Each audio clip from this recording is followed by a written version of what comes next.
आज हमारे साथ दो विशेष मेहमानों को हमने आमंत्रित किया है, जिनसे नव संवत्सर के विषय में भी बात करेंगे, नव संकल्पों की बात भी करेंगे और किस प्रकार से नवरात्रि न सिर्फ उत्सव है बल्कि आत्मचिंतन और आत्मबोध का भी पर्व है। इस विषय पर चर्चा करने के लिए दो मेहमानों को हमने आमंत्रित किया है। आइए मिलकर स्वागत करते हैं सबसे पहले अशोक दीक्षित जी का। अशोक दीक्षित जी कंपनी सेक्रेटरी भी हैं और अधिवक्ता है सुप्रीम कोर्ट ऑफ इंडिया के, कंपनी कानून मामलों के जानकार हैं। आपका बहुत स्वागत है सर कार्यक्रम में। स्वागत है सर। और दूसरे मेहमान हमारे साथ मौजूद हैं श्री कृष्णकांत द्विवेदी जी। आप वेदांत और मोटिवेशनल स्पीकर है सर, बहुत बहुत स्वागत आपका। सर, हम लोग बात कर रहे हैं विक्रम संवत नवरात्रि की, तो कहते हैं कि कैलेंडर बदलने से नहीं, अपने विचारों को बदलना होगा, अपने विचारों में नवीनता लानी होगी। किस तरह से देखते हैं सर नवरात्रि को आप आत्मचिंतन, आत्मशुद्धि से? सबसे बहुत अच्छा प्रश्न आपने पूछा। सबसे महत्वपूर्ण बात यह है कि भारतीय प्रज्ञा, भारतीय मनुष्यों ने इस बात का अनुभव किया कि जो भी हमारा व्यवहार है, जो हमारा जीवन जीने का तरीका है, इन सब के मूल में हमारा दर्शन क्या है। हमारा जैसा जीवन का दर्शन होगा वैसे हमारे जीवन के आदर्श होते हैं।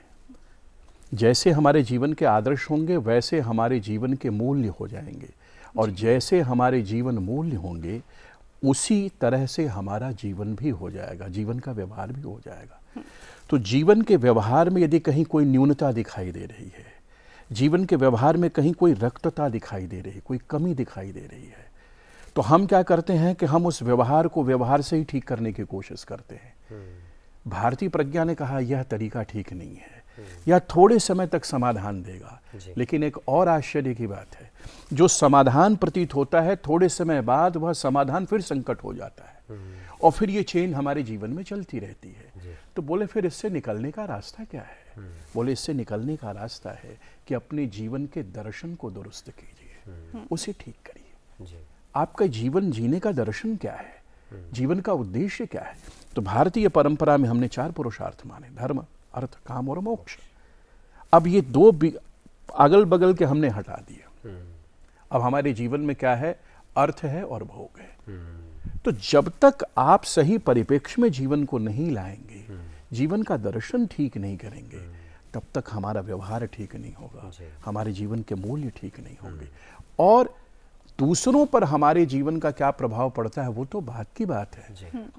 हमारे जीवन पर स्वतः उसका क्या प्रभाव पड़ता है। तो आज एक तरफ साधनों का अंबार है, इतनी गतिशीलता है, और दूसरी तरफ इस समय मैं सुबह के समय कोई नकारात्मक नहीं कहना चाहता, एक सिंपल ऑब्जर्वेशन है, हम इतने दुखी होते जा रहे हैं, हमारा परिवार टूट रहा है, हम स्वयं को नहीं संभाल पा रहे हैं। कहीं ना कहीं ये समस्याओं से ज्यादा हमारा युवा भी जूझ रहा है। दीक्षित सर, आपसे जानना चाहते हैं इसी विषय पर, पुरुषार्थ की बात हुई, हमारा युवा तो ये 4 पुरुषार्थ छोड़िए अपने धर्म, संस्कृति, त्योहारों और उत्सवों से भी दूर हो रहा है। तो जब हम नवरात्रि की बात कर रहे हैं या नव संवत्सर की बात कर रहे हैं, क्योंकि ग्रेगोरियन कैलेंडर का नव वर्ष तो हर कोई मनाता है, लेकिन ये हमारा जो नव वर्ष है वो मूलतः यही हमारा नव वर्ष है। युवाओं तक ये संदेश पहुंचना कितना जरूरी है? जैसा कि आचार्य जी ने बताया है कि हम कहीं न कहीं भटक रहे हैं जी, और जो हमारा युवा है वो आज के परिवेश में वो हर चीज को साइंस से जोड़ता है जी।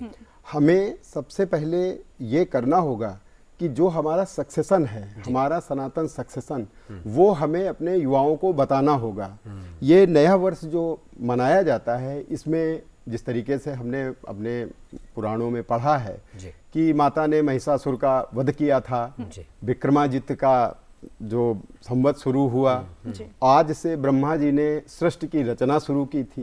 अब ये चीजें अगर हम लोग पढ़ते आए या हमारे पूर्वजों ने बताया, क्या हम अपने बच्चों को बता रहे हैं? बच्चों का मतलब हम अपने बच्चों की बात नहीं कर रहे, हम करें स्कूलों में किस तरीके से हमारी जो नई जनरेशन आ रही है उनको हम ये माध्यम लेके, क्या हम उनका आत्म शुद्धिकरण तो हम लोग जैसा आचार्य बताया कि हम लोग करते हैं या करते रहेंगे, लेकिन जो अभी की जो जनरेशन आ रही है जो कुछ भी सुनने को तैयार नहीं, हर चीज को वो साइंस से लिंक कर देते हैं। तो जब तक हम जैसे इन त्योहारों में हम साफ सफाई करके दुर्गा जी की स्थापना करते हैं, कलश स्थापना करते हैं, और फिर इसमें भी साइंस तो हम देख ही सकते हैं, क्योंकि हम व्रत की बात करते हैं, उपवास की बात करते हैं, अन्न ग्रहण नहीं करते हैं, बदलता मौसम है, चूंकि अब हम शीत ऋतु से ग्रीष्म ऋतु की ओर भी बढ़ रहे होते इस समय, तो वैज्ञानिक महत्व पर भी थोड़ा सा आप प्रकाश डालें। हाँ, नहीं, वैज्ञानिक महत्व वो उनको कन्विंस करने के लिए हो सकता है, लेकिन अध्यात्म जो जुड़ा, अध्यात्म जो है वो अध्यात्म ही है, ये अपनी बात कहेगा। आप उनको कन्विंस करने के लिए आप विज्ञान की बातें बता सकते हैं कि बसंत ऋतु आती है, पतझड़ होता है, नई कोपलें आएंगी, नए फूल लगेंगे, फल आएंगे, लेकिन उनको अल्टीमेटली ये कहना कि इंट्रोस्पेक्शन करो, क्या हम जहाँ पे जो जीवन जी रहे हैं या जिस तरीके से हम जा रहे हैं, क्या ये समाज इसी तरीके से क्या वेस्टर्नाइज हो जाएगा? हमारे कल्चर में कभी भी, हमारे देश में इस तरीके की चीज़ों को पनपने नहीं दिया गया है, क्योंकि वो चीज़ें कहीं ना कहीं वो निगेटिविटी की ओर ले जाती हैं, हर्षोल्लास नहीं होता है। आज आप एक देखते, परिवार एक जगह बैठ के सब अपने अपने मोबाइलों में बैठे हुए हैं, तो हम लोग क्या इस चीज़ को थोड़ा समझेंगे, तभी तो हमारी जो आगे की जो जनरेशन है, यंगस्टर्स हैं, उनको समझना पड़ेगा कि ये भी चीजों को लेके आप चलिए, अदरवाइज ये डिलिंक हो जाएगा। इसके बाद में ये कोई बताने वाला नहीं होगा। अभी जो यंगस्टर्स है कुछ भी सुनने को तैयार नहीं, उनको यही एक माध्यम है जिससे उनको हम अध्यात्म से जोड़ के और उनको बताएं, और फिर उनको बता दें कि भाई ठीक है, साइंस आपकी है अपनी जगह पे, हम रिस्पेक्ट करते हैं, लेकिन ये भी, इसका भी एक महत्व है। जी कृष्णकांत जी, नवरात्रि के दौरान हम लोग व्रत रखते हैं, व्रत भोजन छोड़ देते हैं, खाना छोड़ देते हैं, कुछ लोग फलिहार करते हैं, कुछ लोग भोजन पूरी तरह से त्याग कर देते हैं 9 दिन। ऐसे में अगर युवा की हम लोग बात कर रहे हैं, तो कुछ युवाओं का ये मानना है कि हम अगर अपने विचारों का व्रत रखें, कुछ लोग सोचते हैं कि हम नकारात्मकता को छोड़ दें, किस तरह से देखते हैं आप? कितना सही है? जी, बहुत अच्छी बात की। सबसे पहले तो मैं ये कहूँगा कि वर्तमान समय का जो युवा है, वो मेरे ऑब्जर्वेशन में ऐसा है कि उसमें अदम्य साहस है, वो कुछ करना चाहता है। अब कैसे उसे वह दिशा दी जाए, कैसे वह सही मार्ग उसे दिया जाए, वह करना चाहता है और ईमानदारी के साथ करना चाहता है, ये उसकी विशेषता है। जहाँ तक आपका ख्याल है व्रत को लेकर के, तो यह 2 है। एक तो है कि हम शरीर से शुरू करें, कहीं आपको जाना है, उस यात्रा की शुरुआत वहाँ से होगी जहाँ आप खड़े हैं, तो शरीर हमारे अनुभव में आता है। इसलिए हमारे ऋषियों ने यह परंपरा दी, चूंकि आप शरीर को समझते हैं तो आप शरीर को साध करके साधना में प्रविष्ट हो। इसका अभिप्राय सिर्फ व्रत रख करके शरीर को फिजिकल फिटनेस प्रोग्राम ये नहीं रहा। इसका मूल उद्देश्य क्या है कि शरीर को आप माध्यम बना करके, चूंकि वह आपके सबसे निकट है, उसका आप नित्य अनुभव कर रहे हैं। और बहुत से लोगों को भ्रांति बस लगता है कि वह शरीर ही है। तो ठीक है, यदि आपकी भ्रांति यह है, आप ऐसा मानते हो, तो आप शरीर से ही ठीक करो, शरीर को पहले शुद्ध करो। उसकी तरीका क्या है? उसका व्रत है। धीरे धीरे जिस लेवल पर आप जाना चाहती हैं, यदि उस स्तर तक व्यक्ति पहुंचे कि सबसे उच्च व्रत क्या है कि हम अपने बुराई का परित्याग कर दें। सही संकल्प क्या है? बोले हम कुछ सदसंकल्प लें जिसमें सर्वे भवन्तु सुखिनः की कामना, सबका कल्याण हो। और भारत की विशेषता क्या रही? उसने सिर्फ प्राणी मात्र के कल्याण की कामना नहीं की, उसने सबके कल्याण की कामना की। उसमें वनस्पतियां हैं, उसमें नदियां हैं, उसमें सारी चीजें उसमें सन्निहित हैं। तो वो कैसे उस दिशा में हम आगे बढ़ें, यह नवरात्रि का पावन पर्व उन नए संकल्पों को भी लेने का है। आचार्य श्री, बात तो बड़ी सुंदर आपने जो कही, और ये तो हमारी परंपरा संस्कृति में है। हम आरती के बाद भी अगर जय घोष करते हैं तो धर्म की जय अधर्म का नाश, और विश्व कल्याण की बात हम करते हैं। ऐसे में शक्ति की आराधना की अगर विशेष रूप से बात करें, शक्ति की आराधना रावण ने भी की, प्रभु श्री राम ने भी की। शक्ति को हर व्यक्ति ने अपने अपने ढंग से साधा। हम सम्राट विक्रमादित्य की बात करें तो उनकी भी आराध्य देवी माँ हरसिद्धि रही। तो शक्ति आराधना का आज के दौर में, चूंकि हम आपाधापी भरी जिंदगी में जी रहे हैं, ऐसे दौर में क्या सबसे सरल आसान तरीका हो सकता है जिससे हम अपनी शक्ति की साधना भी करें, उपासना भी करें और शक्ति को साध लें? इसमें बड़ा अच्छा प्रश्न आपने पूछा मयंक जी। इसमें एक चीज़ ध्यान दीजिए कि जहाँ से मैं आता हूँ वहाँ ज़्यादा प्रभाव रामचरितमानस का है। काशी में तो गोस्वामी जी रामचरितमानस के जिन्होंने, वो तो काशी में रहे भी, तुलसी घाट वहाँ विद्यमान है। उसमें सुंदरकांड का जहाँ है, सुंदरकांड में वस्तुतः वह सारी प्रक्रिया है कि कैसे हनुमान जी शक्ति यानी माँ सीता का आशीर्वाद प्राप्त करते हैं। यह वस्तुतः शक्ति की आराधना का ही वह कांड है। हनुमान जी चलते हैं और सीता जी का अन्वेषण करते हैं, सीता जी को ढूंढते हैं, और जब सीता जी उन्हें मिलती हैं तो सीता जी उन्हें आशीर्वाद देती हैं कि हे हनुमान, मैं तुम्हें आशीर्वाद देती हूँ, अष्ट सिद्धि नवनिधि के तुम दाता हो जाओ। तुम्हारे पास अष्ट सिद्धि नवनिधि नहीं, तुम जिसे चाहो इसे बांटते रहो। यह शक्ति की कृपा हनुमान जी को प्राप्त होती है।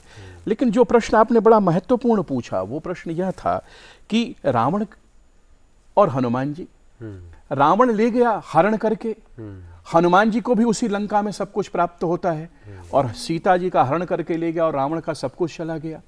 तो यह दो दर्शन दिखाया गया हमारे यहाँ कि शक्ति को आप कैसे देखते हैं। यदि आप शक्ति को नियंत्रित करना चाहेंगे, देखिए हनुमान जी ने कहा कि सीता जी का अन्वेषण करके वह राम के चरणों में पहुंच गए, यानी आप शक्ति की, और शक्ति के विविध आयाम है, ज्ञान भी शक्ति का एक स्वरूप है, धन भी एक है, यश भी है, स्वास्थ्य भी है, यह सब हमारी शक्ति के नाना प्रकार के रूप है। उसको देखने का तरीका आपका क्या है? रावण मानता है हम इसे कब्जा कर ले, यह हमारा है। हनुमान जी कहते नहीं, यह हमारा नहीं है, ये प्रभु श्री राम का है, हम इसकी कृपा प्राप्त कर सकते हैं। यह दर्शन जब आता है कि जो भी मेरे पास है, मेरी उन्नति है, मेरा धन है, मेरा ऐश्वर्य है, मेरा वैभव है, बहुत लोग इसकी पात्रता रखते होंगे, लेकिन यह भगवान की कृपा है कि हमें इनकी कृपा प्राप्त हुई।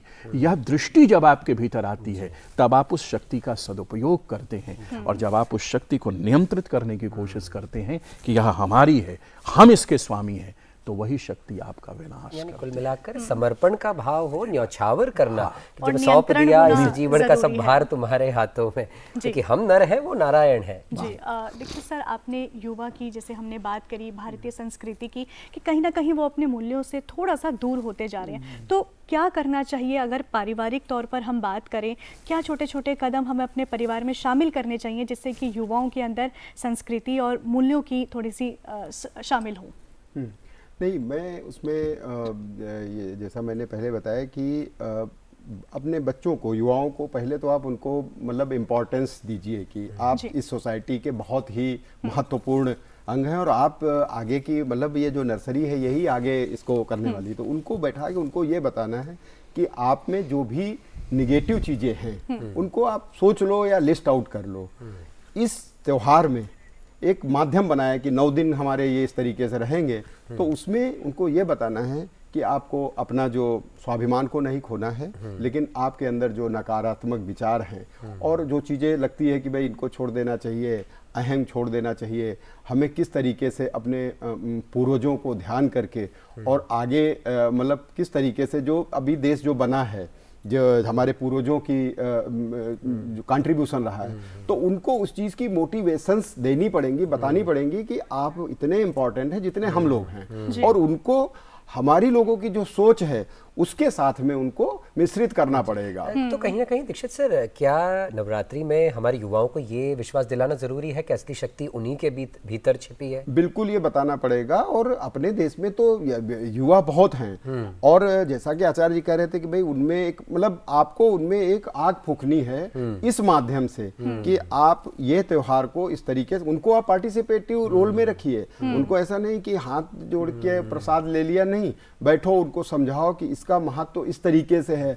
हम सब लोगों का जो यहाँ पे हुआ है, जन्म हुआ है, माताएं हैं, माता ये हमारी जो सरस्वती, महाकाली और जो अपनी दुर्गा जी, तो इन सब के बारे में आप उनको बताइए, उनमें रुचि आएगी, और फिर उसके द्वारा आप उनको उनका जो अहंकार है, उनके मन में जो निगेटिव चीजें हैं, जो पास्ट में बहुत सारे जो फेल्योर्स जैसे है इस तरीके से, तो आगे किस तरीके से उनको तैयार करना है कि भाई आप हैं तो ये देश चलेगा, इस तरीके की माध्यम बना के उनको आगे मोटिवेशन करके लाना खुद के ऊपर विश्वास हमें रखना होगा, युवाओं को ये बताना होगा। भूल गए थे कि उनके पास कितनी पावर्स हैं, जब याद दिलाया गया, वैसे हमारे युवाओं को भी याद दिलाने की आवश्यकता है। हाँ। और मयंक जी देखिए, जैसा कि हमने शो के स्टार्टिंग में कहा था कि आप अपने विचार हमसे साझा कर सकते हैं, तो व्हाट्सएप पे हमें मैसेजेस हमारे व्यूअर्स से मिले हैं, आइए पढ़ते हैं, देखते हैं क्या मैसेजेस हमें व्यूअर्स के थ्रू मिले हैं। हमें पहला मनीष जी ने एक मैसेज भेजा है, खुद पर भरोसा ही आत्मविश्वास है।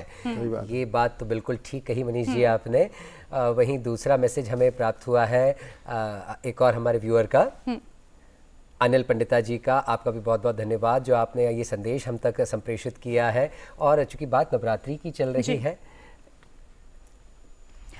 तो कृष्णकांत जी, आपसे जानना चाहेंगे, जैसा कहा गया है कि खुद पर विश्वास ही आत्मचिंतन का एक पहलू, और इसी के साथ में एक और चीज़ मैं ऐड करना चाहूँगी कि जीवन में शुद्धता, संयम और संतुलन ये जीवन का आधार माना गया है। लेकिन युवाओं की बात करें तो भागती दौड़ती ज़िंदगी में इन सब चीज़ों के ऊपर नियंत्रण कैसे रखा जा सकता है? एक चीज़ आपके प्रश्न की तरफ आए उससे पहले जो चर्चा चल रही थी हनुमान जी की चली और शक्ति की चली, तो यह शायद सबके काम का हो और अभी परीक्षाओं का समय चल रहा है, यह युवाओं को शायद प्रेरणा दे, इसलिए यह मेरे मन में आया तो मैं इसे शेयर करना चाहूँगा कि हनुमान जी जब शक्ति के ध्यान में लगे सीता जी की तलाश में। सीता कौन है? सीता यानी जो या देवी सर्वभूतेषु शांति रूपेण संस्थिता नमस्तस्यै नमस्तस्यै नमस्तस्यै नमो नमः, वह शांति है, वह धन है, वह ज्ञान है। हम सब भी वस्तुतः अपने जीवन में सीता जी को ही तलाश रहे हैं। आप कुछ भी तलाश रहे हैं, धन तलाश रहे हैं, शांति तलाश रहे हैं, पद प्रतिष्ठा, वस्तुतः वह शक्ति को ही आप तलाश रहे हैं। तो जब आप शक्ति की तलाश में निकलेंगे तो आपके जीवन में वो घटनाएं घटेंगी जो हनुमान जी के जीवन में घटित हुई। सबसे पहले जब हनुमान जी निकले तो वहां पर एक पर्वत आया मैनाक, उसने कहा महाराज आप आराम कर लो। हनुमान ते ही परसा कर पूर्ण कीन प्रणाम। हनुमान जी ने कहा नहीं, राम काज किन्हे बिनु मोहि कहाँ विश्राम। यानी जब आप अपने लक्ष्य की तरफ आगे बढ़ेंगे तो सबसे पहली बाधा भीतर से आ जाती है, वो कहती है आराम करो। यानी आलस्य और प्रमाद आपके उस शक्ति के अनुसंधान, उस शक्ति की कृपा को प्राप्त करने में सबसे पहला संकट है। बिल्कुल, आप उसमें विजय प्राप्त करिए। हनुमान जी आगे बढ़े, फिर मिलती कौन है? जस जस सुरसा बदन बढ़ावा तास धून कपि रूप दिखावा। हनुमान जी जैसे ज्ञानी व्यक्ति को वो निगलने की क्षमता रखती है। हनुमान जी छोटे रूप में प्रविष्ट होकर के मुख से बाहर निकल गए। यह बाधा कौन है? बोले जीवन में व्यक्ति की जो इच्छा है, डिजायर है, वही जीवन की सुरसा है।